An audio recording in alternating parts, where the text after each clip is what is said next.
સુરત શહેરના વેડ રોડ વિસ્તારમાં હૃદયનો ધબકારો ચૂકવી દે તેવી ઘટના બની હોવાનું સામે આવ્યું, જેમાં 2 દિવસ પહેલા વેડ રોડ વિસ્તારમાં વિહાર સોસાયટીમાં આવેલા મોતી પેલેસ બિલ્ડિંગની લિફ્ટનો લોક અચાનક તૂટ્યો હતો। આ સમયે લિફ્ટમાં 4 લોકો હાજર હતા। લિફ્ટ લોક તૂટી જતા 4 લોકોને ઇજાઓ પહોંચી, જેમાં એકની હાલત ગંભીર, હાલ તેની હોસ્પિટલમાં સારવાર ચાલી રહી છે। લિફ્ટ તૂટી પડવાની આખી ઘટના અંદરના સીસીટીવી કેમેરામાં કેદ થઈ જવા પામેથી લિફ્ટ તૂટવાની ઘટના બની તે દરમિયાન અંદર 2 મહિલા 2 વ્યક્તિ મળી કુલ 4 લોકો હતા। 6થા માળેથી આ લિફ્ટ 4થા માળે પહોંચ્યા બાદ થોડાક જ ઝટકો લાગતા અચાનક જ અટકી જવા પામી હતી। આ દરમિયાન આ 4 વ્યક્તિ કંઈ પણ વિચારી તે પહેલા જ 4થા માળેથી જ નીચે પટકાઈ છે। 4થા માળેથી નીચે પટકાવવાને કારણે 3 વ્યક્તિને સામાન્ય ઈજા પહોંચી, જ્યારે એક યુવકને ગંભીર ઈજા પહોંચી છે। હાલમાં તેની હોસ્પિટલમાં સારવાર ચાલી રહી છે।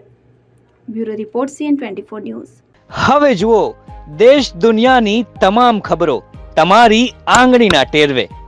ઉઠાવો મોબાઈલ અને ગૂગલ પ્લે સ્ટોર પરથી ડાઉનલોડ કરો અમારી CN24 ન્યૂઝ મોબાઈલ એપ।